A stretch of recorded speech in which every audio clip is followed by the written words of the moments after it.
하나님 말씀 봅니다. 열왕기 하 21장 1절에서 7절의 말씀까지 교독하도록 하겠습니다. 1절 제가 먼저 읽습니다. 므낫세가 왕이 될 때에 나이가 12세라. 예루살렘에서 55년간 다스리니라. 그의 어머니의 이름은 헵시바더라. 므낫세가 여호와 보시기에 악을 행하여 여호와께서 이스라엘 자손 앞에서 쫓아내신 이방 사람의 가증한 일을 따라서 그의 아버지 히스기야가 헐어버린 산당을 다시 세우며 이스라엘의 왕 아합의 행위를 따라 바알을 위하여 제단을 쌓으며 아세라 목상을 만들며 하늘의 일을 성신을 경배하여 섬기며 여호와께서 전에 이르시기를 내가 내 이름을 예루살렘에 두리라 하신 여호와의 성전에 제단을 쌓고 또 여호와의 성전 두 마당에 하늘의 이를 성신을 위하여 제단을 쌓고 또 자기의 아들을 불 가운데로 지나게 하며 점치며 사수를 행하며 신접한 자와 박수를 신임하여 여호와께서 보시기에 악을 많이 행하여 그 진노를 일으켰으며 또 자기가 만든 아로새긴 아세라 목상을 성전에 세웠더라. 옛적에 여호와께서 이 성전에 대하여 다윗과 그의 아들 솔로몬에게 이르시기를 내가 이스라엘의 모든 지파 중에서 택한 이 성전과 예루살렘에 내 이름을 영원히 둘지라. 아멘. 오늘 읽었던 말씀 가운데서 11절의 말씀 우리 함께 읽도록 하겠습니다. 유다 왕 므낫세가 이 가증한 일과 악을 행함이 그 전에 있던 아모리 사람들의 행위보다 더욱 심하였고 또 그들의 우상으로 유다를 범죄하게 하였도다. 아멘. 저희들이 열왕기 하 상도 그렇고 하도 그렇고 이제 읽으면서 참 참담함을 금치 못합니다. 제가 역사를 공부하면서 그 느끼는 그 참담함과 다를 바가 없다고 봅니다. 처음에 제가 이 역사를 공부할 때는 뭔가 교훈을 얻고자 그리고 또 존경하는 그 인물들을 조금 역사에서 좀 찾고자 하는 그런 기대감을 가지고 역사를 사실상 제가 본래는 성경신학을 하다가 이제 교회 역사로 전공을 바꿨는데 하면 할수록 느껴지는 것은 이렇게 역사라는 것이 부끄러운 것인가.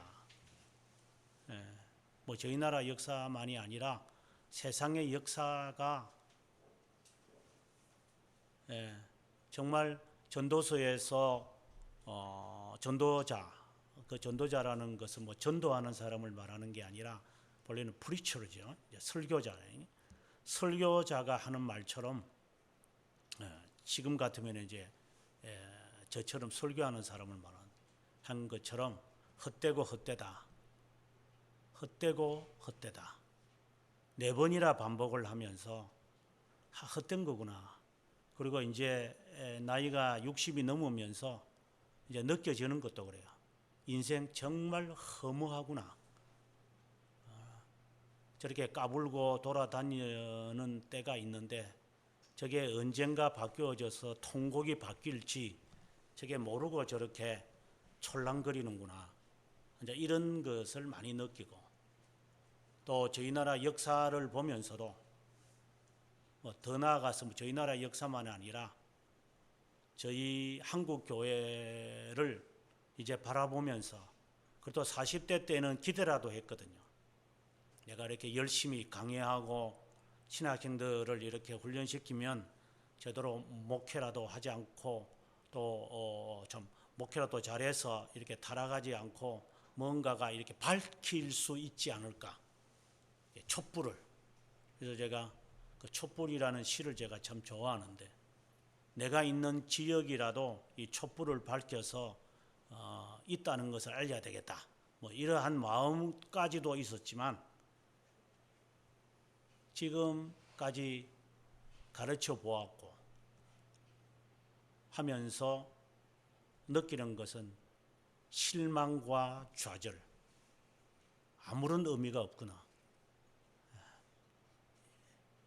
뭐 태평양에 이 바다가 오염된다고 만약에 한다면 거기에 내가 잉크방울 하나 떨어뜨렸다고 해서 색깔이 변하지 않는 것이나 마찬가지겠구나. 이런 생각이 점점 들고 있는 것 같아요. 또 그 생각이 맞는 것 같고, 왜 그 생각이 맞느냐는 건 제 견해가 맞다는 것이 아니라 그렇게 되면서 세상의 욕심과 세상을 떠날 준비들을 하게 되겠구나. 세상이 너무 좋았어. 어떤 그 정신없는 기업가가 말한 것처럼 이 세상은 자신이 장사하는 데도 좁다. 뭐 이런 그 허무맹랑한 주장을 했던 자가 있었고, 그래서 그 서울역 앞에 보면은 그 사람 이름을 따라 가지고 뭐 큰 빌딩도 만들고 이랬지만 말은 멋있죠. 그게 무슨 의미인지 본인도 모를 거라고요. 그게.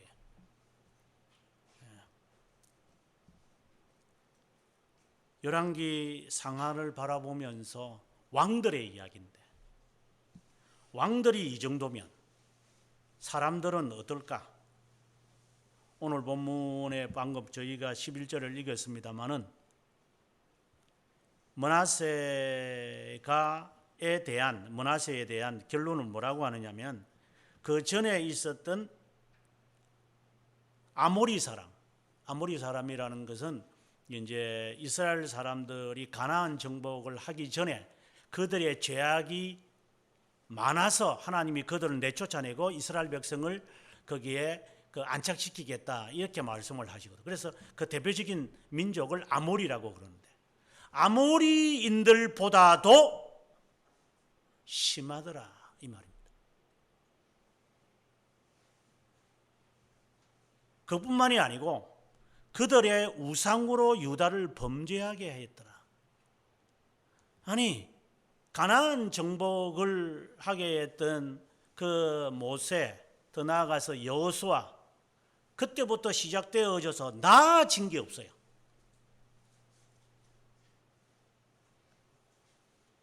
나아질 것 같다고 예상을 하는데, 뭐 짧은 역사지만 우리나라 역사, 대통령만 나오면 나중에 이제 뭐 지금의 대통령도 마찬가지겠지만 많은 사람들이 예언을 하죠.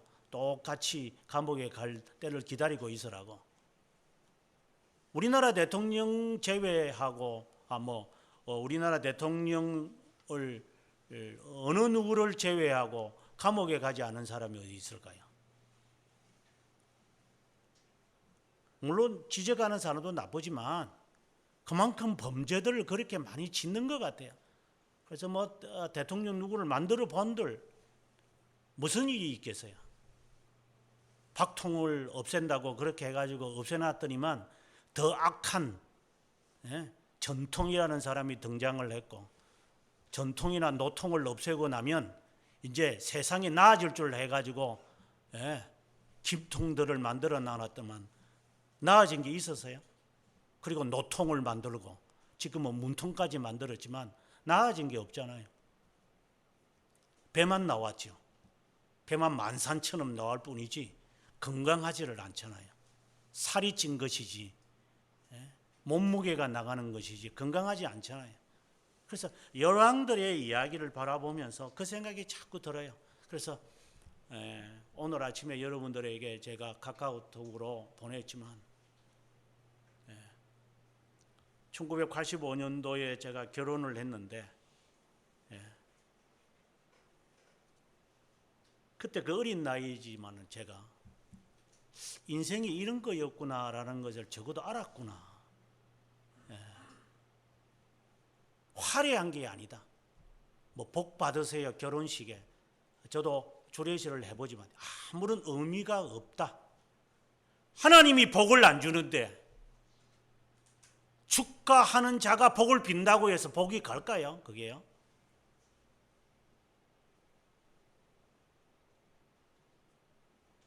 그때 그 생각이 들었어요. 결혼이라는 게 무슨 꿈을 이루는 것인가?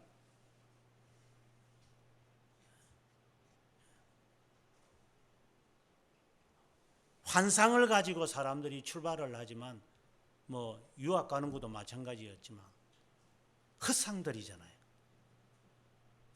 뭐 자녀 낳아서 자녀가 뭐 귀엽고 예쁘고 똑똑하고 어릴 때 안 똑똑한 사람이 있어요?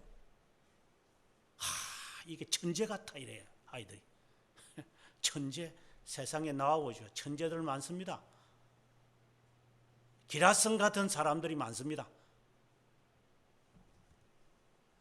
뭐 학교 다닐 때 학년에서 1등, 2등 그 무슨 소용이 있어? 사회에 나가면은 몽땅 다 모여가지고 있는데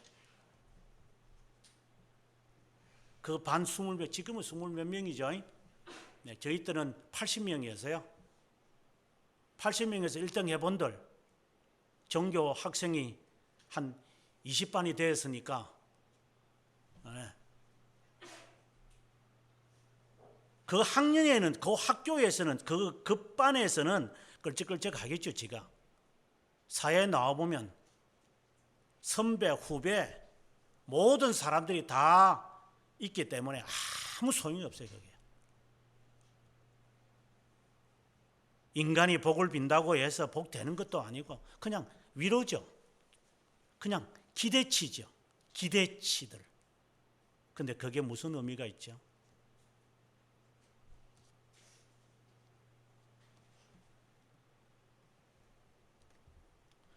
열왕기하가 끝나고 난 다음에 이제 우리는 역대기로 이제 넘어갈 겁니다. 역대기의 이야기는 어떻게 보면 열왕기상의 내용을 반복하는 것 같아요. 하상과 하를 다 통틀어 가지고. 왜 그러느냐? 사무엘상에서 좀 더 나아가면 사사기에서 왕이 없어서 이렇게 타락했구나. 성경 그렇게 기록을 하고 있거든요. 왕이 없으므로 자기 소견대로 옳은 대로 행한다. 그래서 왕이 있어야 한다. 이렇게 이야기를 이제 후반부에서 반복해요. 그래서 그 왕의 이야기가 이제 전개되기 위해서 룻기가 어떻게 왕이 등장하느냐를 위해서 다윗의 그 족보에 흘러 들어오게 되어지는 배경을 이제 룻기에 짧게 설명을 하고 사무엘상으로 넘어가요. 사무엘상에서도 이스라엘 사람들은 왕이 없었기 때문에 우리가 이렇게 죄를 범한다고 사사들이 이야기를 하고 있으니 그러면 왕을 달라 이 말이에요. 하나님이 왕을 주시기도 전에 왕을 달라고 이야기를 하잖아요. 그래서 사무엘 선지자가 참 괴로워하죠. 저들이 나를 버립니다 라고 했을 때 하나님이 사무엘에게 하는 말이에요. 너를 버리는 게 아니야. 나를 버리는 거야. 너는 상관하지 말고 그냥 원하는 대로 줘라고. 그래서 사울 왕을 세웁니다. 하나님의 때가 아직 이르지도 않았지만 그들은 그걸 쟁취하고 싶어 하는 거예요. 마치 가나안 땅으로 가는 그 길에 있어서 아모리 사람들, 오늘 보면 오늘 아모리 사람들처럼 신장이 크고 거대하니까 가기 싫다. 하나님이 인도하신 그 땅에서 우리가 더 진적하면 저 가면은 더 어려움이 있을 거니까 가기 싫다. 돌아가자 하고 쿠데타를 일으키려고 하는 그 시점에서 하나님께서 너희들이 죄를 너희들이 알아야 되겠어 하고 40일 동안 걸릴 수 있는 길을 40년을 연장시키시면서 고생을 한번 해보라고. 그래서 출애굽을 했던 사람들 다 죽여버리죠. 40년 동안. 그리고 그 남아있는 사람들 20세 이하들이 새로 출발을 해서 될 것 같았는데 똑같이 또 죄를 범하는.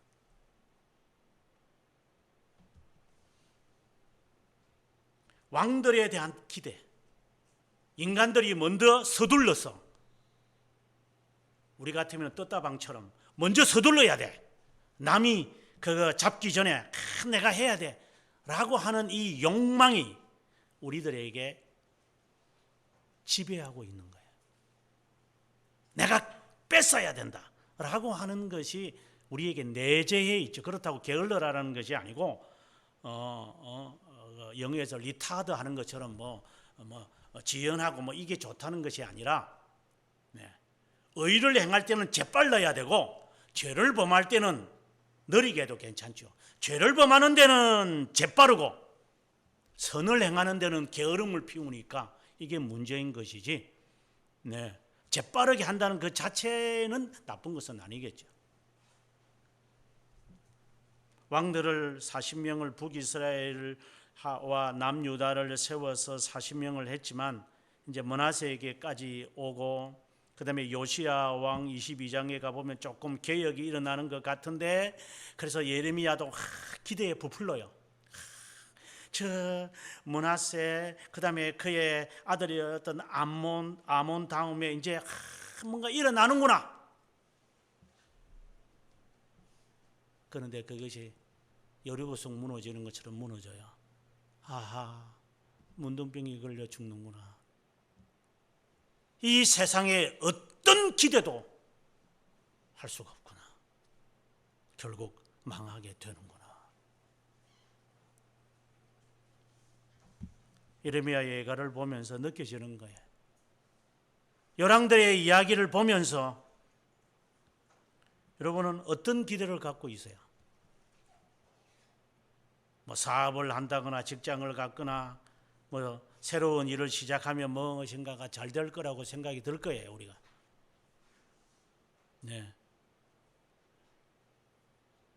하지만 그냥 일시적인 것이지 그 이상은 아닙니다. 율대기 상해에서 열왕기 상해의 이야기를 반복하는 이유는 뭔가? 진정한 왕이 누구냐? 다윗이다. 그래도 다윗보다 나은 자는 앞으로 등장하게 될 40명 아무 소용이 없을 거다. 그 다윗을 통한 제2의 다윗을 여기서 말하고자 하는 것이 역대기 상하에서 이야기예요. 그래서 열왕기 상하에서 나타나는 이야기와는 다르게 남유다에만 집중을 해서 설명을 해내려가는, 북이스라엘은 이미 다 떠나버린 거예요. 북이스라엘에 대한 선지자는 별로 없어요. 대부분이 남유다예요. 지금 우리가 열왕기의 역사를 지금 이제 마무리를 하게 되는데, 북이스라엘이 이미 버린 자예요. 왜? 여로보암이 이 북이스라엘을 만들 때 어떻게 만들어요? 예루살렘에 사람들이 제사하러 갈 것 같으니까 가지 못하게 하려고 당과 베들의 우상을 아예 만들어 놓고 시작을 해요. 이 신이 애굽에서 인도하는 신이다. 내려가지 마라. 그래서 북이스라엘 사람들은 남유다로 예루살렘에 예배드리러 가는 것을 차단하는 것에서부터 시작을 해요. 선한 왕은 한 명도 없어요. 그리고 그 나라는 780년경에 아수르에 의해서 망해버려요. 너희들이 살고 있는 그 땅에 다른 사람들이 살게 할 거다. 그래서 10지파는 망해버리고 말아요. 그게 우리가 어제 보는 20장, 18장, 19장의 내용의 이야기예요. 이제 나라가 쫄딱 망해요. 쫄딱 망하는 것을 보면서도, 그러면 남유다는 그러면 이제 휴 다행이다. 하나님 보호하사 우리나라 만만세.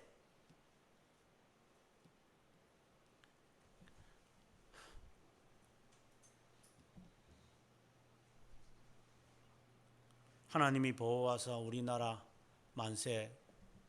우리나라 애국가 이야기 갑자기 나오니까 생각이 떠오르는 게, 일제시대 때 이 가사를 불렀던 많은 사람들은 하나님이 보호하사 이렇게 나눠두면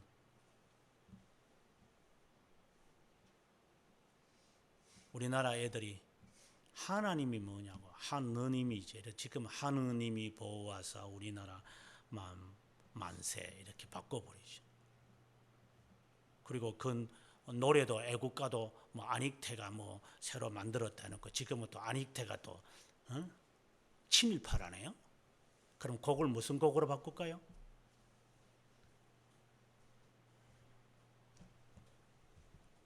앞에 있는 거 다 뒤엎어버리고 오늘이 낫다 라고 하는 것이 우리에게 몸에 빼여있는 우리들이잖아.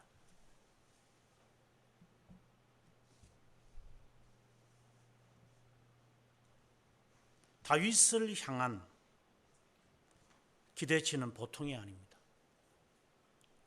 그래서 북이스라엘이 멸망하는 것을 바라보며 다윗을 자꾸 연상하게끔 해요. 망하는 걸 보면서도 회개하지 못하고 깨닫지 못하는 사람들. 나는 부모처럼 살지 않겠다고 하면서 부모처럼 사는 사람.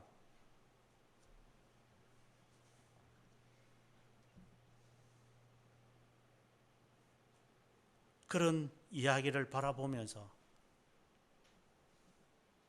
마음속에 딱 떠오르는 단어는 원죄. 성경에도 없는 단어죠. 원죄라고 하는 단어는. 하지만 신앙의 선배들은 이것을 원죄라고도 했고 또는 현세욕이라고도 했어요. 현세욕정. 어거스틴 같은 경우에는 현세욕이라고 해서 그 현세욕이라는 것은 마치 부적갱이처럼 가만히 있으면 우리가 옛날에 그 아궁이에 보면은 그 불씨를 남겨놓잖아요. 숯에. 그래서 종이를 갖다 놓거나 후 하고 불면은 이게 불살이 이 불이 다시 살아나요. 그것은 불씨다 이 말이에요. 그냥 가만히 있으면 되는데 옆에다가 종이나 이렇게 가연성 물질을 갖다 대면 이게 불을 붙게 만드는 원죄, 죄의 기원을 이제 이야기하는 거죠. 하지만 그리스 종교의 사람들은 아니야. 원죄라는 것은 학자들이 만든 것이고 조상의 죄야. 오늘 본문에 나오는 내용들이 그런 내용이에요. 조상의 죄다. 그래서 저희들은 원죄라고 하지만 실제로는 조상의 죄. 이것을 선지자들은 알고 있었어요. 왜 저 사람들이 우리의 자손들이 안 변할까? 앞서도 제가 초두에 말했지만 저는 변할 거라고 생각을 했어요. 정말 잘 가르치면 변한다고 생각을 했어요. 저도. 그래서 제가 목회를 시작했던 거예요. 안 변해요, 사람. 그 내재에 있는 이 인간의 이 본성이가 저는 변하는 사람을 지금까지 목회를 하면서 11년째 지금 하고 있지만 변하는 사람을 극소수를 봅니다. 이 손가락도 안 됩니다. 아마 여러분들 가운데도 있을 거예요. 안 변하는 사람. 나는 적어도 변한다고 생각해. 그래서 우선 이야기로 식사도 같이 해보고 아양을 제 성격이 아양 뜨는 성격이 아니거든. 그래서 카카오톡도 인사도 하고 잘 도착하셨어요. 아침까지 해봤어요. 아무 소용이 없어요. 이게.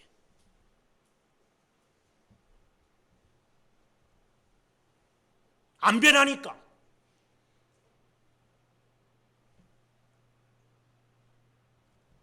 상황만 되면 숨겨져 있는 이 불씨가 쏟아져 나와요. 용암처럼.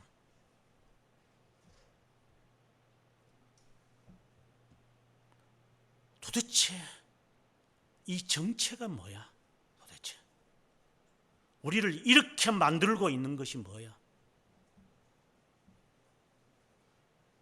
네가 좋아서 결혼을 했으면 행복하게 살아. 그러면 좋아서 결혼해놓고서도 행복하게 못 산다면 그는 왜 결혼을 왜 해? 그러면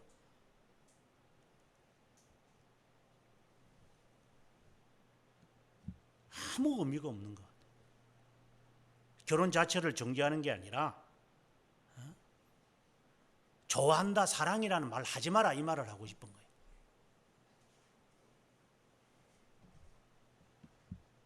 그냥 열심히 살자. 우리 하나님이 맺어준 것이니까 정말 너도 절제하고 나도 절제하고 하나님의 사랑 안에서 내 몸처럼 이웃을 사랑하라고 했으니 내가 너를 사랑하고 너를 나를 이해하고 너는 나의 마치 그 주님처럼 너는 나의 그 사랑하는 그런 교회처럼 그렇게 살자. 그런 약속에서 우리가 예식도 목사의 설교를 들으면서 하나님 앞에 성경을 얹고 이렇게 하잖아요. 근데 그 약속을 몇 명이나 지키고 있어요? 툭 하면 이혼이라는 단어가 나와요. 배꼽이 다 빠지려고 작정을 한 것 같아요. 도대체 정체가 뭐야? 이렇게 만드는 정체. 그래서 오늘 이 본문의 제목을 그냥 원죄라고 하는 단어가 좀 아쉬워서 조상의 죄라는 단어까지 붙였습니다. 오늘 말씀을 우리가 돌아가서 그 답을 찾아보도록 하겠습니다. 먼저 므낫세가 왕이 될 때에 12세다 이랬어요. 굉장히 어린 나이에 왕이 되는 것 같아요. 55년을 다스렸으니 열왕들 가운데 가장 오랫동안 왕위에 있었던 사람입니다. 2절에 보니까 므낫세가 여호와 보시기에 악을 행하고 여호와께서 이스라엘 자손 앞에서 쫓아낸 이방신들의 가정한 일을 따라서 아버지가 헐어버렸던 산당을 다시 짓는다. 그동안에 산당을 지어가지고 사람들이 이방신에게 예배드리게 했던 것들이 많았는데 그 히스기야가 그걸 없애버리거든요. 그리고 그 모세의 그 노뱀, 그 너우사단이라는 건데 그것까지도 없애버려요. 그 출애굽이 언젠데 그 몇백 년 전에 있었던 그것을 여전히 갖다 놓고 그걸 그 섬기고 거기에 뭔가 복이 나오는 줄 알고 사람들이 그 모셔놓고 있었어요. 뭐 지금 뭐 로만 가톨릭이 북부 그 이탈리아에 가보면은 그 가짜배기 예수님 그 세마포 옷이 있다고 뭐 성의라 이래가지고 뭐 지금도 뭐 그걸로 뭐 보고 이렇게 거기에 가서 막 그냥 뭐 오공을 저리면서 이선 그래서 한번 그런 모습을 좀 보고 싶어서 가고 싶은 생각도 들긴 했어요. 그걸 뭔데 그거 보고 그냥 하면서 눈물 흘리는 걸 진짜 세계의 희극을 한번 보아야 되겠다는 생각을 있어서 이제 보고 싶은 마음이 있지 뭐 그걸 제가 숭배하기 때문에 가고 싶은 마음이 있는 것은 아니고 아무튼 이런 그러한 일들이 이루어지기 때문에 그래서 너우사단까지도 없애버렸어요. 그런데 그 아들이 그걸 다시 지어요. 산당 지어놓고 자 마치 여로보암이 행했던 것이나 여기 하나님이 있다. 여기 하나님. 과거의 하나님이라고 하는 이름 자체를 아예 싹쓸이 해버리는 거예요. 아주 예를 들면 이런 거예요. 뭐 스탈린이나 뭐 니체도 그렇지만은 그 부모가 그 목사거든요. 목사 자식이 저렇다 이렇게 말한다면 이해가 되는지 모르겠어요. 만약에 제 아들이 무신론자가 되어가지고 뭐 저는 뭐 한국의 기락성 같은 이런 뭐 큰 교회 뭐 10,000명 이상 모이고 뭐 수천 명 모이는 목사들 아들내미들이 시카고에서 어떻게 생각하는 거 다 알고 있어요. 지 새끼들이나 잘 다스리지. 어? 성도들이 내는 그 헌금 가지고 지 아들 유학비 다 보내주고 그래가지고 다 유학 공부시켜요. 생활은 보통 사람들보다 더 못되게 행동을 하면서 제대로 자기 자식이 유학 가서 신학을 한다거나 이렇게 목회하거나 이렇게 하는 사람이 몇 손가락만 있을 것 같아요. 차라리 개척교회나 시골에 있는 목사님이, 가난한 목사님들이 그 자녀들을 이렇게 어렵게 어쨌든 이렇게 여러 통로를 통해서 유학 보내가지고 힘들게 살면서 공부하는 그분들이 차라리 훌륭하게 되는 거예요. 저 아버지가 없애놓은 것, 지가 다시 건축하는 문화세. 정말 무서운 존재가 돼. 그것만 했으면 괜찮을까요? 3절에 가보게 되어지면은 아합의 행위, 그러니까 아합은 북이스라엘이에요. 바알을 위하여 제단을 쌓아, 아주 노골적이에요. 그냥 아세라 목상을 만들어 놓고 아예 그냥 노골적으로 이렇게 바알을 위하고 아세라, 이게 아세라는 바알의 아내잖아요. 그래 부부신을 모셔놓고 이제 아예 그냥 노골적으로 사는 거예요. 그냥 마치 한국 교회가 예수님의 그림들을 그냥 노골적으로 그냥 그려놓고 교회 밖에도 해놓고 안에도 해놓고, 제가 그런 말을 한번 했잖아요.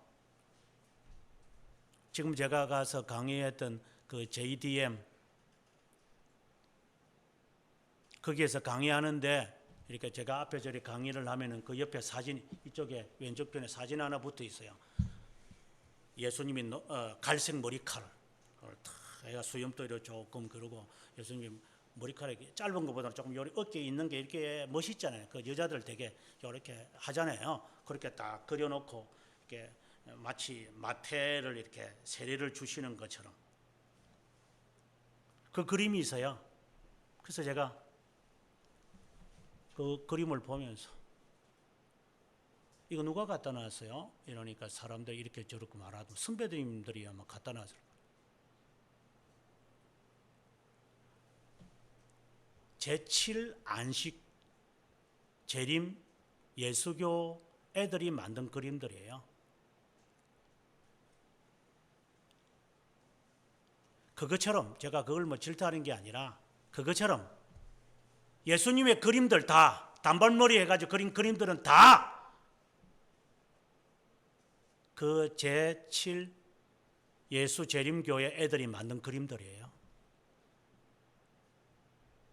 어떤 사람 뭐 수놓고 그러잖아요. 아마 기독교 기독교가 아니고 기독교 서점에 한번 가보시면 예수님이 초상화 나눴을 거예요. 그거 다 제7 예수 재림교회 애들이 만든 그림들이 거예요. 근데 그걸 버젓하게 기독교 서점에 저게 나르고 팔아먹고 있는 거예요. 저게 무엇이 아세라고 무엇이 바알인지도 몰라요. 이게 우리 스스로가 그런 거예요.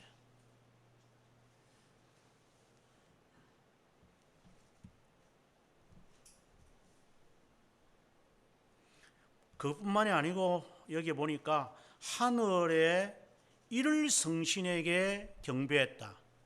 그러니까 천문학이 아마 있었던 것 같아요. 더 나아가서 이제는 그 정도가 아니고요. 5절에 가보면 여호와의 성전 두 마당, 유대인들을 위한 그 마당과 이방인들을 위한 마당이 있잖아요. 이게 성전을 절 때 그의 이를 성신을 위하여 제단을 쌓는다. 한국교회 예배당들을 여러분 구경해 보셨습니까? 저는 수백 개의 교회를 다니면서 구경을 해보면서 정말 이를 성신께 제단을 쌓지 않은 교회를 참 보기가 어렵다 생각이 듭니다. 저는 섬뜩했습니다.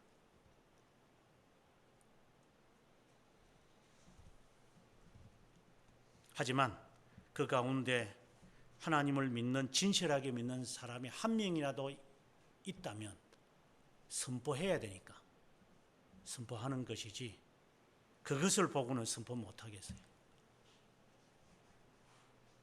하나같이 예배당 안에 십자가를 모셔놓고 네온사인과 같은 것을 빛 광채를 이렇게 탁 해놓고 거룩한 척하고 하나님이 임재한 척하고 하지 말라는 것만 찾아다니면서 하는 자들,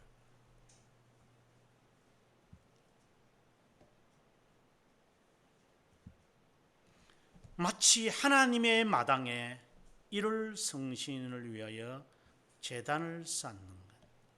6절에 가보면은 점치고 사수를 행하며 신접하고 박수하는 자들을 모셔놓고 사람들을 그쪽으로 데리고 간다. 정말 제가 이번에 어제인가요? 우리가 금요일날 등산하면서 제가 이런 말을 했죠. 잠깐 이제 늦게 오는 팀들 때문에 의자에 앉아서 과거에 제가 은사 받은 이야기 잠깐 했죠. 제가 과거에 은사를 받지 않았다면 지금 은사질을 하는 애들의 정체를 제가 잘 몰랐을 거예요.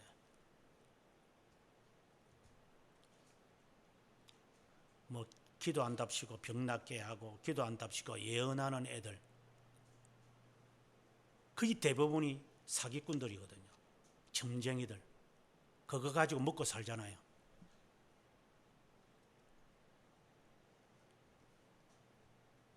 나아만 장군이 찾아와 가지고 병낫기를 위해서 왔어요.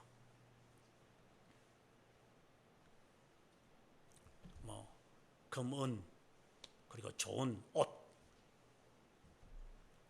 이제 병 낫고 나니까 이제 얼마나 고마웠겠어요. 문둥병이 나았으니까. 한센병이죠. 그런데 엘리사가 그냥 가라고, 인사도 하지 말고 그냥 가라고. 근데 게하시가 그 종이 얼마나 마음이 괴롭겠어요. 아이 저거 안 돼 저거. 그래서 쫓아가 가지고 손님이 왔으니까 우리 주인이 달라 한다고 거짓말까지 해가지고 그걸 받아 챙긴. 그래서 엘리사가 그것을 알고 나만에게 있었던 그 한센병이 너에게 임할 거다. 하나님이 은사를 주실 때는 거저 받았기 때문에 거저 주는 거예요. 여의도에 있는 노망된 할아버지는 돌아다니면서 안수하고 돈 받잖아요. 그건 제가 봐서 하는 게 아니고 받은 사람이 하는 말이니까. 제일 적게 주는 사람은 100만 원이고 제일 먼저 이렇게 받으려면은 그 숫자는 이루 말할 수 없다고. 이런 사기꾼들이잖아요. 은사를 받았으면 그저 가는 거지 그걸 돈을 받아 챙겨요? 은사 받았다고? 병을 낫게 했다고 예언했다고 점쟁이나? 그거나 오늘의 여기 말씀에서 나오는 것은 점치며 사수를 행하며 신접한 자와 박수를 심하는 것과 다를 바가 무엇이 있는가 이 말입니다.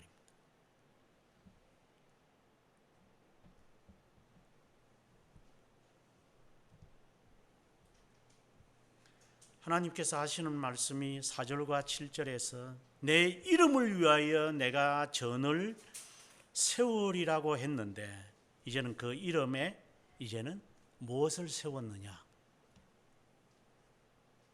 이를 성신, 바알과 아세라, 신접한 자. 제가 2005년도에 글을 쓰면서 한국교회 지금처럼 저렇게 부닥거리를 하고 저렇게 주람을 치면서 하는 것은 단성농자들이다. 이런 말을 제가 15년 전에 한 적이 있어요. 이제 그것을 현대 종교에서 가져가서 시리즈로 낸 적이 있어요. 이단 전문지지요. 저는 한국에 와서 깜짝 놀랐던 게 그거였습니다. 교회들마다 주람이 없고 앰프 기타라 그러죠. 신디사이저와 같은 하지 않는 교회를 저는 본 적이 없을 정도였습니다. 뭐 지금은 좀 그렇지 않는 교회도 꽤 있습니다만은 초창기에 제가 다닐 때는 그랬습니다. 그게 교회인 줄 알아요. 그게 없으면 교회가 아니로 생각이 들어요. 지하실에 개척교회를 해도 신디사이저는 있어야 돼요. 그것이나 여기 므낫세 시대에 있는 이것이나 다를 바가 무엇이 있는가? 그렇게 하는 이유가 뭐였죠? 젊은 애들 끌어들이겠다고. 그래서 그거 가르쳐주고, 그래서 중고등부 애들이 주람치는 애들이 있거든요. 그렇게라도 어쨌든 교회 끌어당겨서 그 안에 이렇게 정착시키려고 했던 거였죠. 그런데 앞서도 말씀드렸지만 삶이 안 바뀌어요. 변하는 거 볼 수가 없어요. 제가 제자 가운데서 초창기는 제가 이런 말을 가지했죠. 제 제자 가운데서 복음성 가수가 있었다 그랬죠. 옹 기장이 초창기에 가스펠송 그 불렀던 제 사람이 지금은 이제 목회하고 있더구만요. 가끔씩 제 사이트에 들어오는 걸로 제가 알고 있어요. 그 친구가 그 강의를 들으면서 하는 말이에요. 교수님, 저는 복음송을 하면서 느낀 게 많습니다. 제가 은혜를 받지도 않으면서 은혜를 줘야 된다고 생각을 하기 때문에 너무 힘들었습니다. 그래서 그만둘 수밖에 없었습니다. 복음송 가수들 저는 안 믿어요. 눈물 질질 흘리는 거. 만행아 보고도 눈물 흘리는데 뭐 그 눈물이 뭘 그게 진실입니까? 물론 개 중에 몇 명은 있으리라고 생각이 들겠죠. 다는 아니겠죠. 절대적 다수는 그냥 지한테 그냥 감동받는 거예요. 그냥 마치 우리가 사진 보고 내가 이런 시절이 있었네. 그래 하면서 눈물 질질 흘리고 그거 우는 것이나 마찬가지다 이 말이에요. 찬송을 불러서 그런 게 아니라 지 스스로가 그냥 감동을 받는 거예요. 자기가 감정이입을 시키는 거예요. 영화 배우들이 아문 앞에서 그냥 눈물 질질 흘리고 사랑하는 것처럼 눈빛을 보내가지고 그냥 막 벌거벗고 뒹구는 거나 마찬가지인 거죠. 우리는 언제든지 그렇게 하거든요. 사랑한 것처럼 눈빛을 보일 수도 있고 사랑한 것처럼 눈물을 흘릴 수도 있어요. 절기도 할 수 있고 이 가짜를 우리는 언제든지 재현할 수 있어요. 기도도 마찬가지고. 그래서 오늘 예배를 드리면서 여러분에게 했던 이야기예요. 위선적이지 마라. 하나님 앞에 언제든지 자기를 변신할 수 있어요. 인간은. 왜 이런 일이 생길까요? 어디서 이것이 우리로 하여금 인간이 그렇게 만신창이로 만들어가고 있을까요? 좀 더 나을 것이라고 생각이 아마 들죠. 그런 생각이 들 때가 많아요. 조금 더 살면은 조금만 더 형편이 있고 난 다음에 제가 좀 더 제가 효할게요. 이렇게 우리는 기대하잖아요. 조금만 기다려 주세요. 어머님, 아버님, 제가 조금만 더 안정이 되면 그때 제가 그렇게 마음 가지지 않는 사람이 거의 없을 거예요. 그 마음 자체가 얼마나 악한 생각인지 모르지 우리는요. 안정 없어요 이 세상에. 항상 죽을 때까지 불안정한 거예요. 근데 언제 안정이 되겠다는 거예요? 언제 안정이 돼가지고 부모님 찾아뵈서 인사한다는 거예요? 그건 거짓말이에요. 그런 거짓말을 언제까지 우리가 해야 돼요? 도대체 왜 이럴까요 우리가?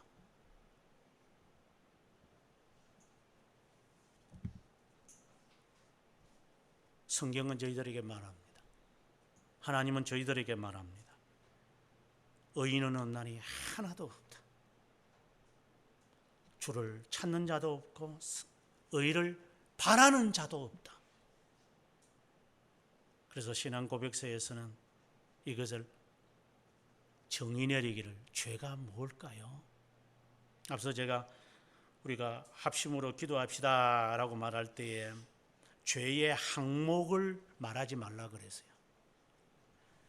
우리가 회개하면 죄를 씻어진다고 생각이 들어요.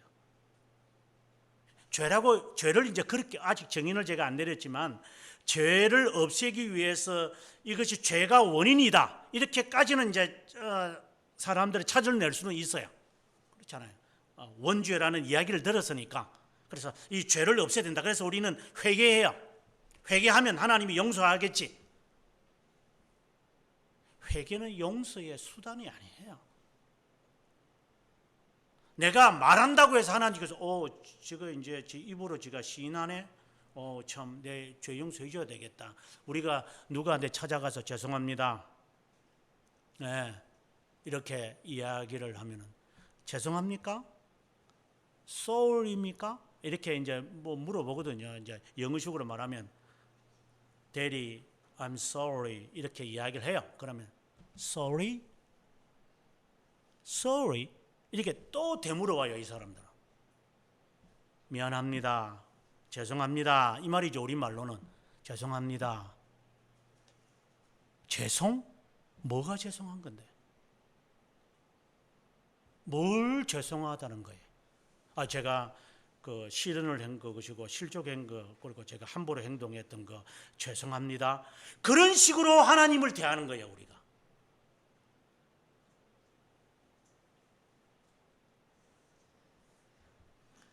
하나님에게 내가 잘못한 거 그러니까 지 생각에서 이거 잘못된 거니까 하나님이 이거 죄 용서해 주시면 좋겠어요. 그것을 우리는 회개라고 생각이 들어요. 죄가 용서받는다고 생각이 들어요. 그리고 지 생각이죠. 그러니까 그거는 죄 용서가 아니죠. 죄는 여전히 있죠. 지 생각이 아니라고 판단이 드니까 이거 용서해 주세요 라고 기도하잖아요. 지 생각이잖아요. 그럼 지 생각에서 죄가 아니면 용서 안 받는 거죠. 그래서 sorry what? 뭐가 잘못했는데? 근본적인 것은 말 안 하죠. 마치 이것을 하나님께 우리가 죄 용서 받는 식으로 나타내는 거예요. 로만 가톨릭이 지금도 하고 있고 주님 오실 때까지 행하는 것처럼 한국 교회가 그런 짓거리를 지금 하고 있고. 그래서 제가 제자들한테 늘 하는 말이 제자들한테 하는 말이 무슨 효용이 있겠어요? 해도 다 까먹고 한 귀로 듣고 콧구멍으로 다 빠져나가는 거니까 아무런 의미도 없지만 어쨌든 들을 귀 있는 애가들이 있을 거니까 하는 말들이죠. 통성기도 하거나 합심기도 하거나 불 끄고 기도할 때 제목 제발 주지 말라고 내가.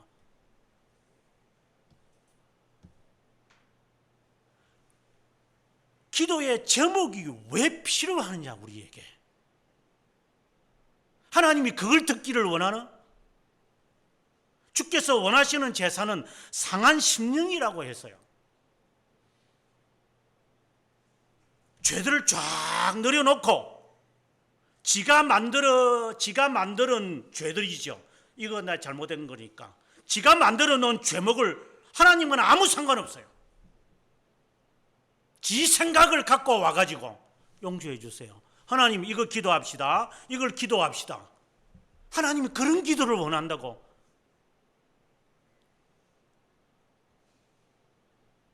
정말 한심한 자들.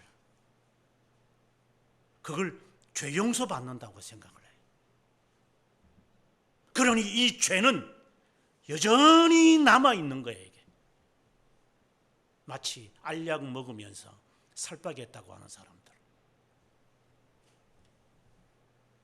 가끔씩 그런 말을 하잖아요. 어떤 사람이 그래요. 옆구리에 살 붙기 시작하면 살 빼기 어려울 거라고. 제가 대학 다닐 때에 체육 선생님이 그러시더라고. 옆구리가 불뚝 나오기 시작하면 절대 못 뺀다. 그때 제 21~22살 때. 그 말도 안 되는 소리야. 아무리 먹어도 옆구리에 살이 안 찐다 내가. 그때 말하는 교수님이 내가 웃어보세요. 당신이 배가 그만큼 나오니까 우리한테 엉뚱한 소리 하는 자꾸. 그게 지금 생각해 보면 얼마나 어리석은 말이었는지.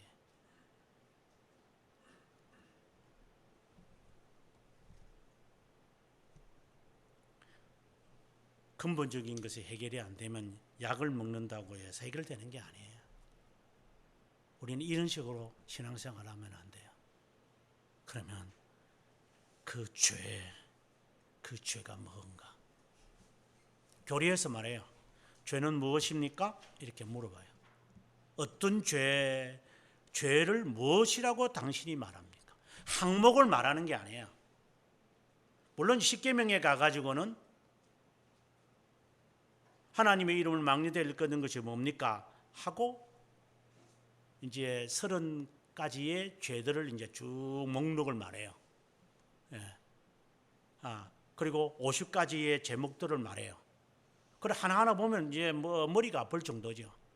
그게 조목조목 나오니까 이제 이런 죄. 예.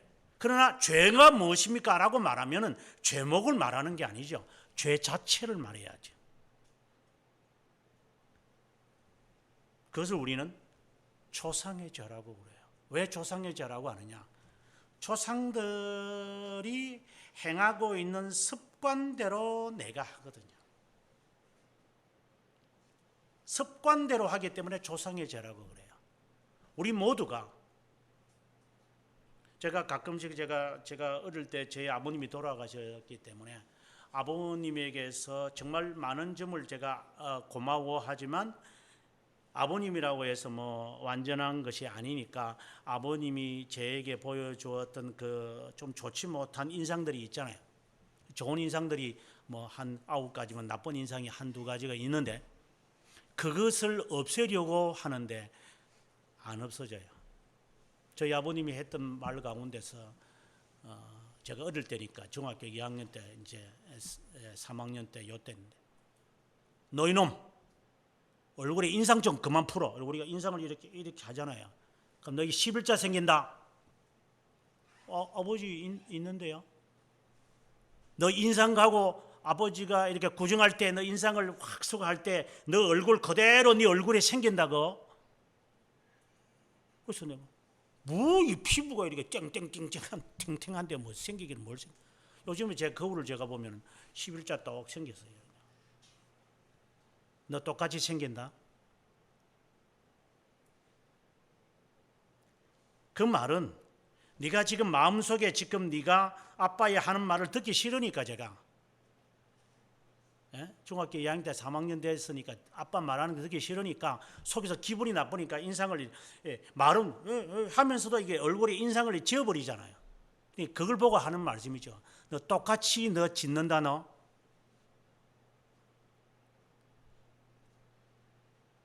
왜 우리가 똑같이 해요? 내 부모가 게으른 거 왜 게을러요? 우리 많이 봤잖아요. 우리 교회 멤버들 가운데서. 지 부모나 지 엄마나 하는 짓거리 똑같이 해요. 다르게 하는 사람 봤어요? 거의 없죠. 그래서 부모의 신앙이 얼마나 중요하다는 것을 우리는 알고 있어요. 부모에게서 내가 받지 않았다면 이걸 내가 끊어야 되겠다고 한다면 그 사람은 보통 사람이 아니에요. 정말 이가 빠질 정도로 이를 갈면서 자기가 거기에서 개혁해야 돼요. 그대로 할 거니까 네가.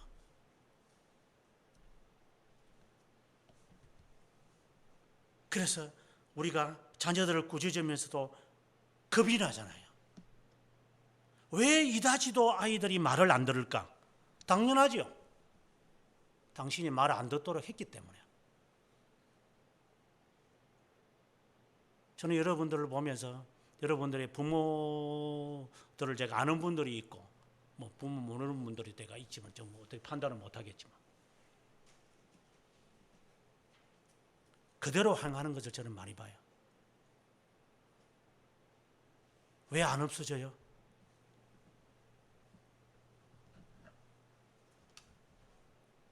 내 자식한테 그대로 줄 거예요, 그게요.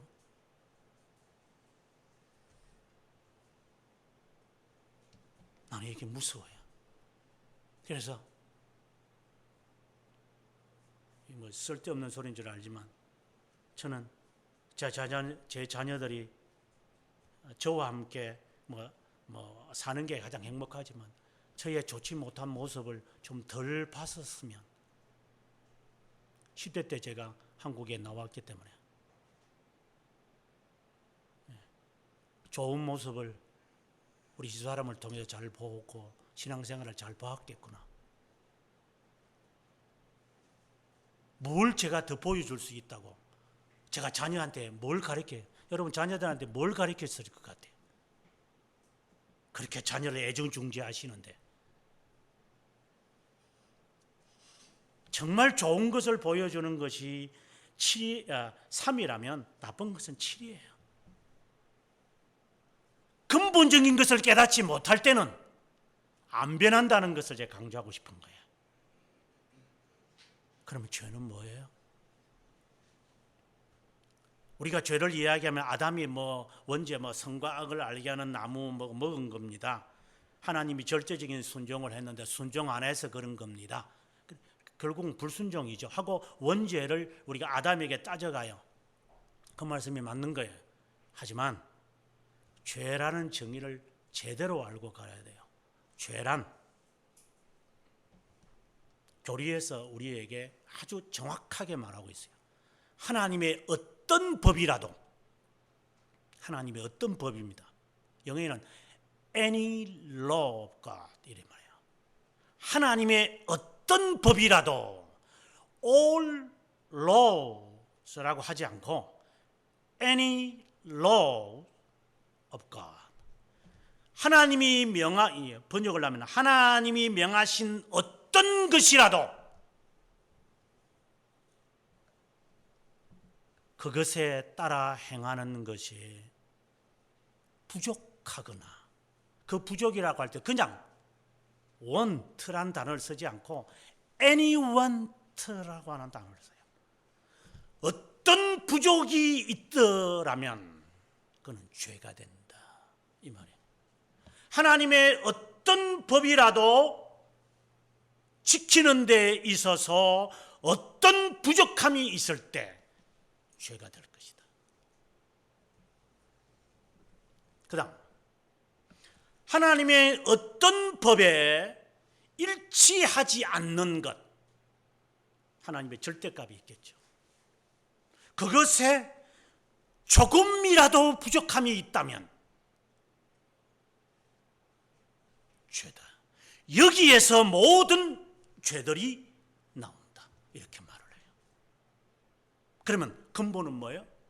하나님의 율법에 있는, 하나님의 법이죠. 율법이라는 거랑 그렇게 정의를 얘기해보면 하나님의 어떤 법에서 내가 일치하지 않거나 지키는 데 있어서 조금이라도 부족한 것이 있다면 anything, 어떤 것이라도 부족하면 그는 죄고 그 죄에서 모든 죄들이 다 발생된다. 그러면 하나님의 법에 일치해야 되는 거죠.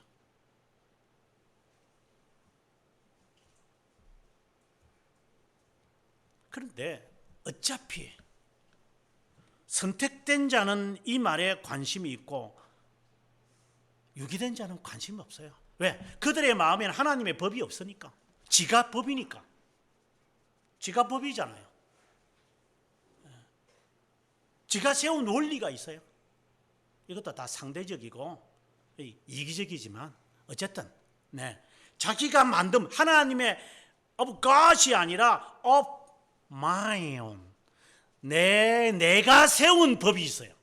그 법에 따라서 내가 이것이 잘못되어졌으니 하나님이 용서해 주세요, 이런 실제적인 범죄, 우리가 보통 자범죄라 그러는데 이러한 실제적인 범죄를 하나님께 기도한다고 해서 무슨 소용이 있어요? 원천 자체가 잘못되어 있는 것 자체를 뿌리채 뽑지 않는데, 잡초와, 제가 하는 말은 잡초와 잔디의 차이를 우리는 잘 모를 때가 있지만 제가 볼 때는 뿌리 같아요. 잔디는 뿌리가 아주 얕아요. 잘 보살펴야 돼요. 이게 잘 보살펴야 돼요. 그렇죠. 언제든 깎아줘야 되고. 그러나 잡초는 뿌리가 진짜 길어요. 예. 위에 놓은 거 요만하면은 한 10cm 정도 자랐다면 밑에는 한 15cm 내려가는 것 같아요. 제 느낌에. 물론 꼭 그렇지는 않겠지만. 그리고 안 보살펴도 돼요. 그냥 자라나는 거예요, 이게. 아주 잡초는 신기한 거예요.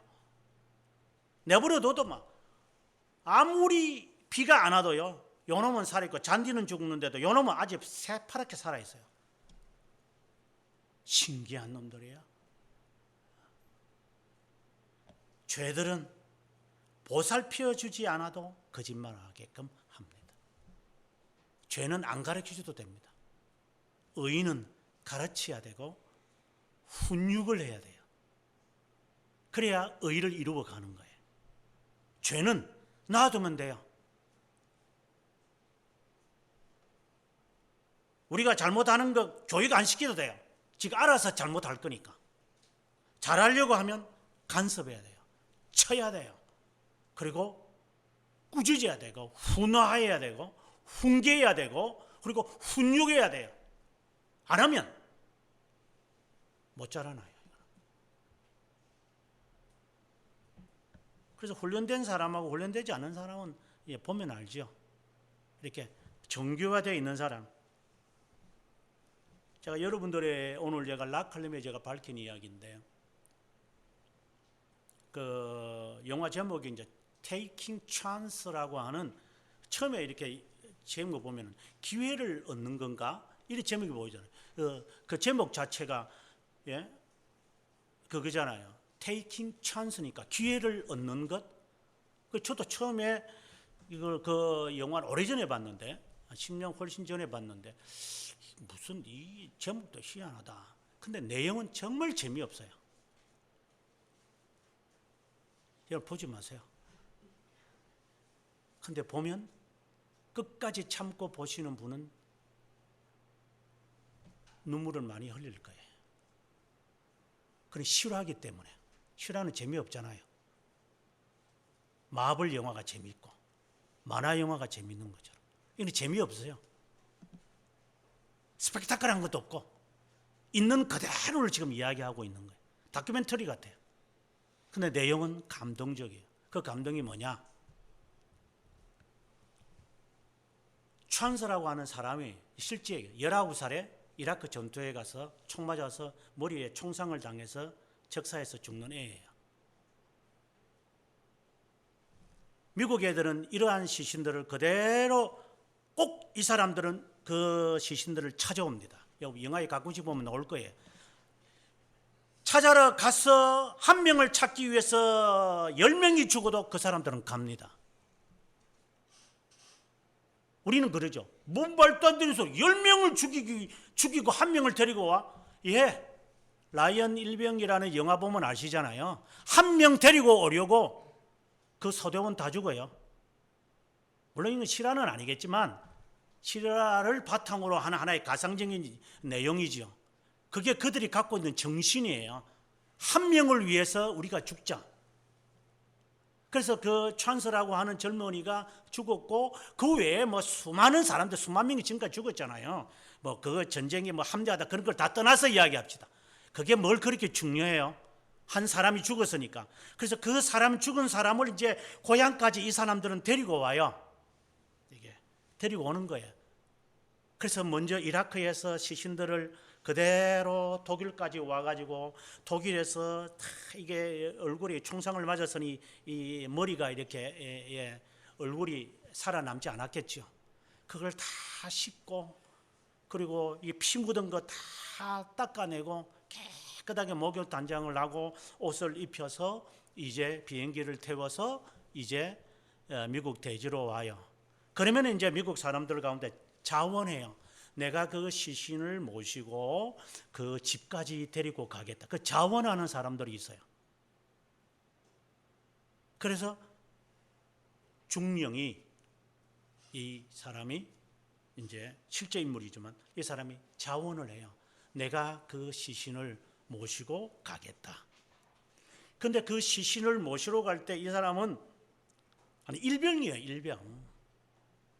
이름도 모르는 애고 하지만 정장을 쫙 해요. 훈장까지 다 붙이고. 그러면 비행기를 타러 이렇게 들어가요. 그러면 띠띠띠띠띠 하잖아요. 그러면 그 앞에 있는 사람이 뭐래요? 좀 옷 좀 벗으시죠. 이 사람은 옷을 안 벗어요. 왜 안 벗느냐? 잠자기 전에는 옷을 벗지 않는다. 군인은. 나는 이분을 위한, 그러니까 시신이죠. 이분을 위한 나의 예절이, 이 국가가 이분을 향한 예절이라고 생각하니까, 당신이 개인적으로 나를 이렇게 검사하더라도 내 스스로는 옷을 벗지 않는다. 이해가 잘 안 되죠. 그리고 비행장에 가서 그 시신이 올라가는 것을 기장이 내려와서 거수격리하면서 그 운구가 비행기 안으로 타는 것을 격리를 해요. 그리고 비행기가 착륙을 하면 기장이 마이크를 잡고 이야기를 해요. 여기에 우리는 운구를 운송하고 있는 비행기입니다. 오늘 그것을 옮기는 분이 탔습니다. 그분이 먼저 내리고 운구가 나오고 난 다음에 움직이시다. 그 사람들이 앉아 있어요.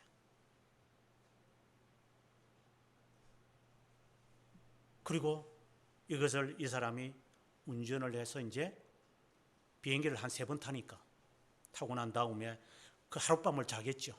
그러면은 그 옆에 있는 사람들이 이제 중령님 호텔이 있습니다. 운구는 우리가 냉동실에 잘 보관하고 있을 테니까 가셔서 편하게 주무시고 다시 내일 아침 일정을 하시죠. 그럼 그 중령이 아니다. 그 운구와 함께 이 사람은 바닥에서 잠을 자요.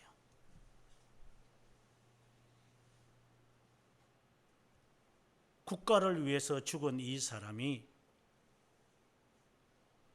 차가운 바닥에 있는데 내가 어떻게 마음껏 잠을 잘 수 있느냐. 그래서 함께 운구 옆에서 이 사람이 잠을 자요. 그리고 차를 타고 집까지 이제 그 시골 집이니까 이제 타고 가죠. 그런데 그 차 뒤에 운구를 싣는 그것이 표시가 있거든요. 그러니까 큰 집차가 컨테이너죠. 한 42야드 정도 되는 긴 거 있잖아요. 컨테이너 2개 붙인 거. 이 차가 보니까 운구를 싣고 있는 차예요. 그래서 하이라이트 빔을 올리고 이 차가 그 앞을 가요. 그리고 어떤 차도 그 차를 앞지르지 않아요. 참 그 차가 몇십 미터니까 수십 차례도 그 차를 따라가요. 그 차가 도착할 때까지. 그리고 그 집에 도착을 해요. 그의 아버지도 베트남 전투에, 그의 할아버지도, 그리고 너도, 그리고 우리 자식도. 저는 미국에 살면서 느끼는 게 있어요. 이 사람들은 군에 가는 것을 그렇게 자랑스럽게 생각해요. 거기에서 죽는 것이 힘들지만, 물론 그 전투의 그 트라우마 때문에 고통을 겪는 사람도 많지요. 그것도 우리가 감안해야 되지만 그 사람들의 마음속에 갖고 있는 일반적인 정신을 말하는 거죠. 굉장히 그 전투에서 죽었다라고 하는 이것이 그들의 후손들에게는 슬픔이지만 그것이 그들에게는 영예예요. 그리고 그의 시신을 안치를 할 때 여러분들은 뭐 영화에 보면 많이 나타나죠. 국기를 가져다 주지요. 저는 그 장면을 이렇게 쭉 다 보면서 얼마나 제가 우는지 모릅니다. 하나님, 내가 이 세상의 전투를 다 마친 후에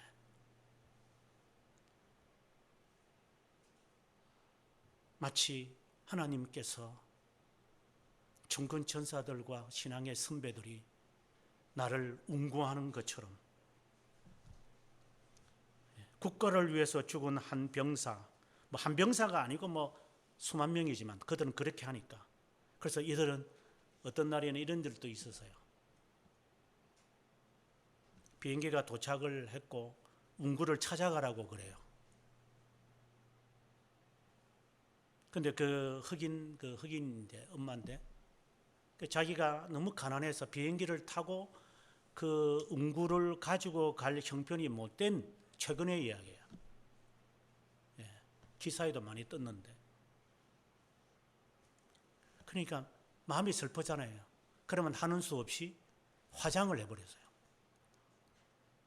화장을 해가지고 화장한 그 상자라도 갖고 가라는데 자기가 매일매일 일을 하면서 먹고 살아야 되니까 난 그 못 가지러 가겠다. 그래서 택배로 보내달라. 그래. 페덱스라 그러는데 미국에는 페덱스로 보내달라. 이래 돼버린 거예요. 참, 페덱스로 보내겠다고 이야기된 거예요. 아까 첸상은 좀 성격이 다르죠. 왜냐하면 이거는 이제 이라크에서 죽은 분이 아니기 때문에 이제 그랬던 것 같아요.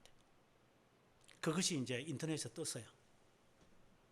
그러자 이 사람들은 여러분 보면 그 미국 보면 이게 모터사이클 이렇게 뭐 하는 거 타고 다니는 사람들 봤잖아요. 도도도도도도 하면 다 가는 게 있어요. 이상한 사람들이지만 하여튼 이 사람들은 다 대체적으로 군에 제대한 사람들이에요. 월남전에 갔다든가 이런 전투에 참여한 사람들이에요. 근데 아무나 거기에 도도도도 하고 우리처럼 저렇게 철가방 갖고 다니는 게 아니에요. 저거. 우리처럼 뭐 아무거나 새벽에 하고 돌아다니는 저런 날라리들하고는 달라요. 이 사람들은 벌써 무엇인가를 국가를 위해서 한 사람들이 적어도 그렇게 함부로 흉내내지 마라. 이 사람들이 하는 말이에요. 너희들이 함부로 돈 있다고 그냥 뭐 모터사이클 타고 다니지 말라고. 이런 이제 그런 사람들이 좀 망나니들도 있지만 대부분 그런 사람. 그 사람들이 그걸 알아가지고 볼티모어부터 시작을 해서 그가 살고 있는 LA까지 그 거리가 대륙 횡단입니다. 비행기로 가도 5시간이 걸려야 할 그 거리 6,500km입니다. 이 거리를 이 사람들이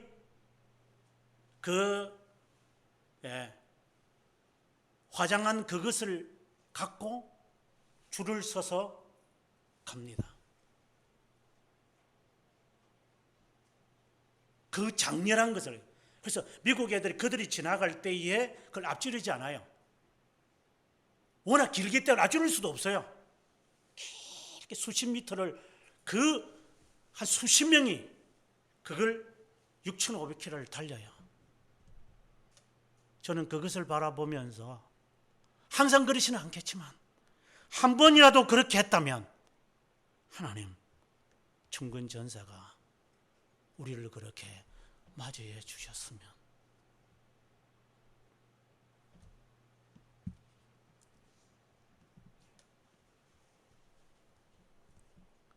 우리가 하나님 앞에 하나님의 뜻을 따라 살려고 왜 우리가 영적 전투를 합니까?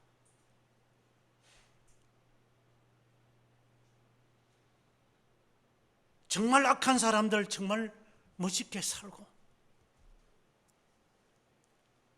몇 년 전에 이런 설교도 했어요. 정말 저도 아주 못된 성격이 있기 때문에 저런 애들, 지금 뭐 연희에 가던 저런 애들, 저런 애들이 지하철에서 막 시끄럽게 하면 처음에 왔을 때 그랬어요. 야 임마 조용히 좀 해라. 자식들이. 제가 그런 말을 했다니까 저 제자들이 하는 말이 교수님 큰일 날 뻔하셨네요. 그러니까 아니 어른이 돼가지고 그러면 못하는 애 가만히 있나 내가. 제가 여기 동신아파트 살 때에 꼭 담배를 피우러 해요. 고등학생들 저기 꼭 우리 여기 아파트에 와요. 그래서 가가지고 야 이놈의 자식들아 담배를 갖다 피우고 있다니까 길거리 중고등학생들. 목사님 하면 안 돼요. 그거 큰일 나요. 그래서 왜 그렇게 큰일 날 일이죠?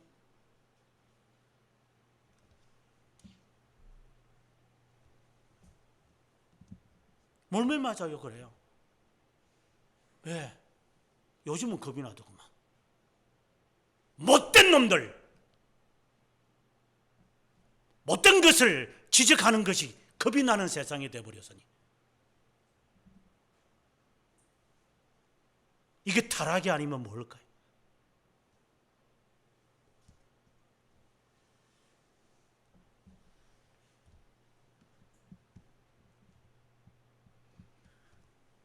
이 모든 것들이 어디에서 출발하는 건지, 그 자체가 안 믿는 자들이야 유기된 자들이야 관심이 없겠지만, 하나님을 믿는 자들은 우리는 그렇게 살았으면 안 되지. 적어도 저 사람들이야 저렇게 열심히 죄를 범하든 말든 우리는 영적 전투를 해야지. 그래야 앞서 말씀드린 대로 테이킹 찬스처럼 우리가 죽음을 직면했을 때 천사들이 뭐라 하겠어요? 아무개여 어서 오세요. 더 이상 살 것 없어요. 오세요. 아우 내가 그 미련도 많고 그 미련 다 떨쳐버리게 될 거예요. 당신이 있다고 해서 더 잘 되고 없다고 해서 안 되는 게 아니에요. 그 미련 다 내려놓으세요. 제 아버님 중3 때 돌아가셨다고 해서 제가 망난이 됐나요? 아버님 없어도 제가 살아왔어요. 우리 어머님 덕택에. 내가 없으면 안 된다고 생각하지 마세요. 그 쓸데없는 생각들이 그게요. 다 인간은 할 수 있도록 하나님이 만들어 놓으신 거예요. 쓸데없는 걱정을 해가면서 내가 보살펴야 되고 내가 없으면 안 된다. 그건 자기 생각이에요. 자기가 만든 죄라. 죄목이야, 죄목. 하나님의 법에 일치하느냐를 따지세요. 세상에서 범죄인이 되겠죠. 순교하는 사람들 다 세상 법이 그를 죄인으로 몰아서 다 불태워 죽이고 제거했지. 하나님의 법에 저촉됐나요? 내가 하나님의 법에 저촉되지 않고 세상의 법에 저촉한다. 그렇게 사는 것이 우리의 정상인이 아닐까요? 제가 말하는 정상인은 하나님의 백성이 아닐까요? 하나님의 법에 일치하지 않는 것이 나에게는 안타까웁니다. 이것이 나에게는 더 무서운 거라고. 이게 저는 죄의식을 바로 한 사람이죠. 그렇다고 사람 무시하라는 게 아니에요.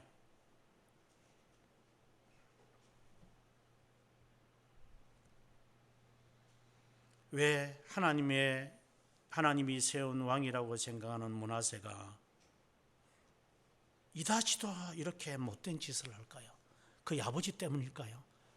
아닙니다. 그 아버지는 적어도 선했습니다. 그의 어머니 때문일까요? 헵시바라고요. 헵시바는요, 나중에 뒤에 이사야 62장 4절에 보면은 하나님께서 이스라엘 백성들을 회복하실 때 헵시바처럼 하시겠다 그래서, 헵시바는 아주 아름다운 이름이에요. 어머니가 잘못해서 그럴까요? 아니요.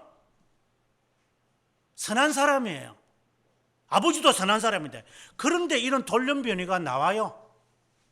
왜일까요? 그 죄가 있기 때문에.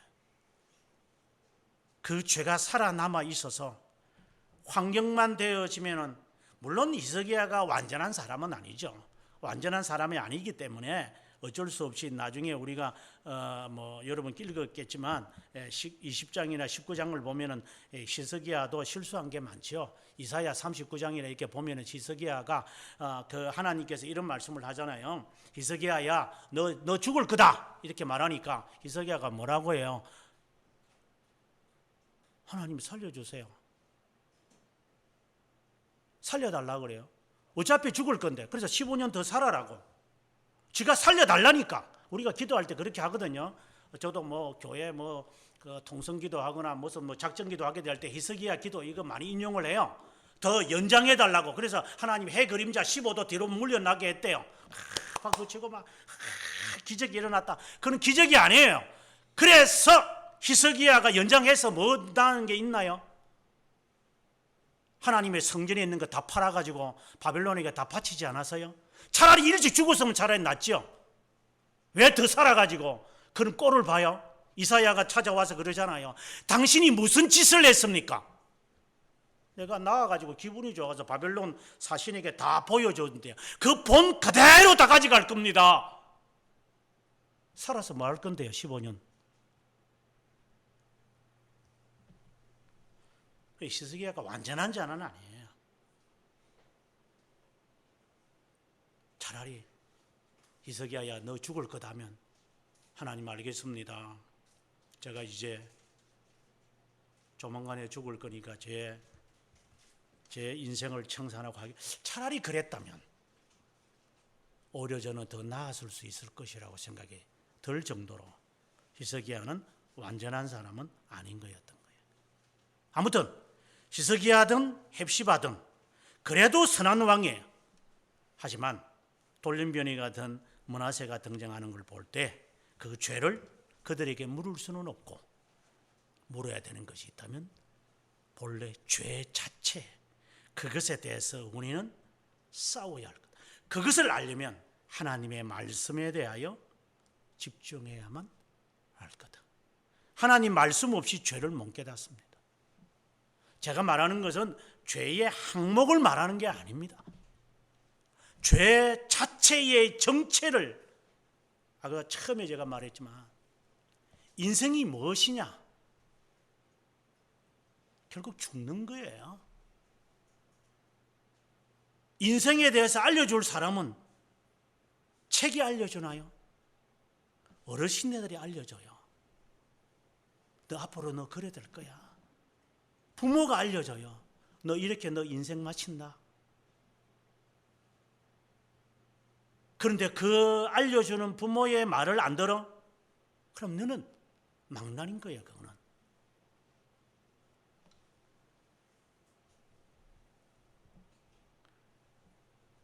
부모가 그렇든 저렇든 너는 바로 살아야지. 나는 히스기야나 헵시바가 훌륭하다 하더라도 너는 그렇게 살지 말아야지. 하나님의 백성으로. 그래서 나라고 하는 이 인생을 지배하고, 지배가 아니라 중생한 사람들은 나를 이렇게 죄를 짓게 만들려고 하는 이 죄의 정체, 그리스도로 말미암아 이렇게 죄가 덮여져서 세력은 부리지는 못하겠지만 나를 힘들게 만드는 이 죄의 이것만큼은 정체를 알아서 피해갈 수 있어야죠. 그런데 피해가려고 하는 이 하나님의 말씀을 우리가 상고하지 않는다면 죄를 알 수 있겠어요? 지난주에도 그런 말을 제가 했지만 여러분 성경을 얼마나 읽으십니까?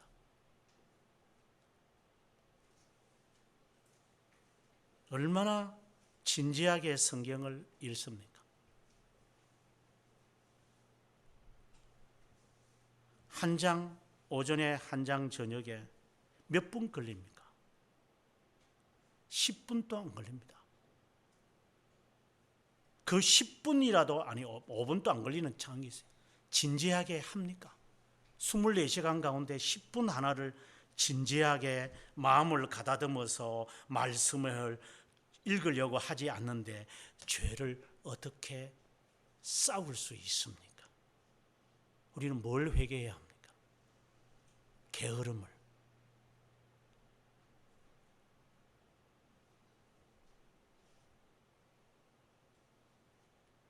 하나 더 나아가서 게으름만이 아니라 의지적인 것, 의지. 저는 개인적으로, 뭐 이건 상대적이지만 개인적으로 볼 때 다른 사람보다도 의지가 강하다고 전 스스로 생각을 하는, 저기 착각일 수도 있겠지만,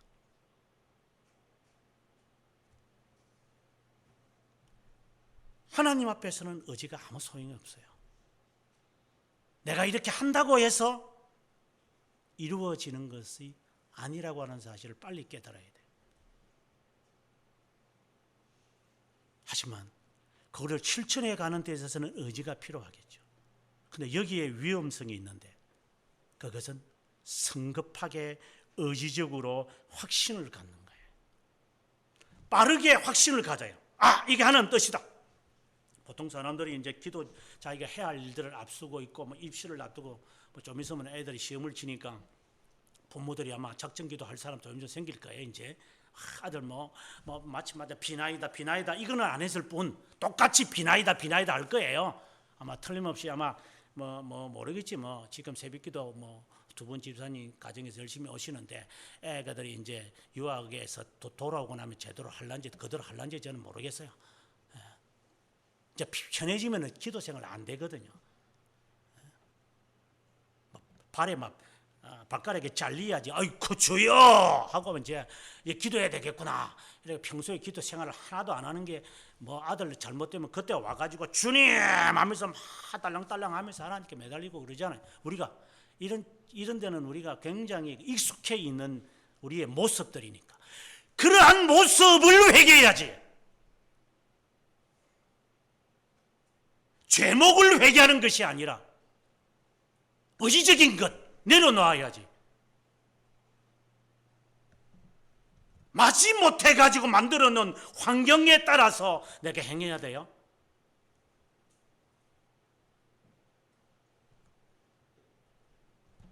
우리의 죄에 대한 회개는 너무나도 유치해요.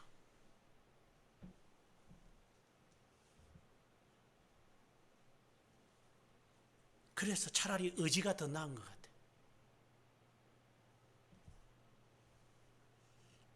스스로 하지 않잖아요, 우리는. 하지만 그 의지도 내려놓아야 한다. 그것도 죄이기 때문에. 의지를 내세우려니까 죄가 없어야 돼요. 이 펠라기우스가 했던 말이에요. 은혜를 받으려고 매달릴 필요가 없다. 내 의지가 할 수 있다. 이래서 자유신학이라고 하는 괴물이 등장을 한 거예요. 자유신학의 대표적인 게 펠라기우스를 따라가는 거거든.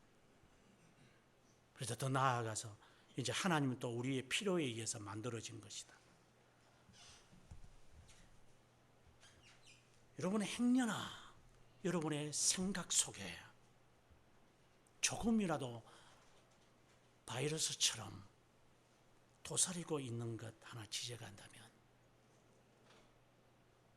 나를 위해서 하나님이 있다고 생각이 듭니까?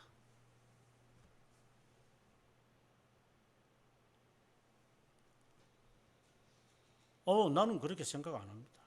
하나님의 영광을 위해서 사. 그렇다면 하나 더 할게요. 당신이 누가 자발적으로 하는 게 있습니까? 기도 생활부터 신앙생활, 선한 생활 한번 스스로 이야기해 봅시다. 여러분 스스로 학생들 가운데 자녀들 가운데 스스로 공부하는 애들 몇 명이라 보십니까? 스스로 부모가 말하기도 전에 엄마, 아빠 미안해. 여러분 자녀 가운데 있습니까? 화를 내고 용돈을 줄이고 해야 그때야 마지못해 미안해. 얼마나 자기 중심적인 의지가 강한 겁니까? 그런데 그 부모인 나는 얼마나 이 의지가 강하겠습니까?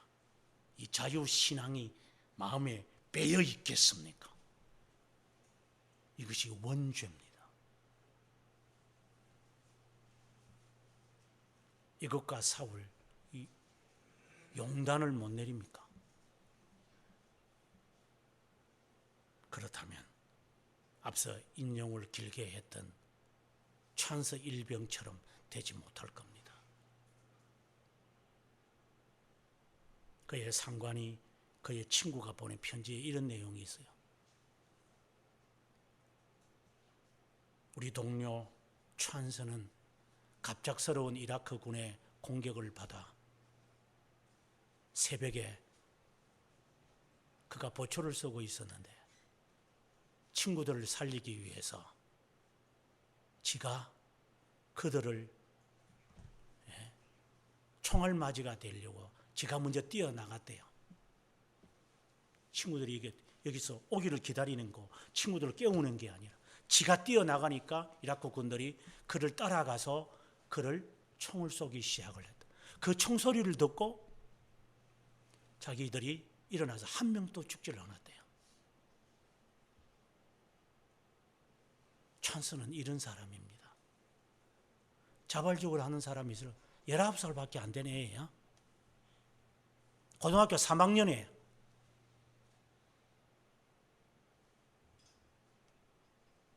자발적으로 하는 게 있어요. 우리가 그렇다면 우리는 죄 가운데 있는 거예요.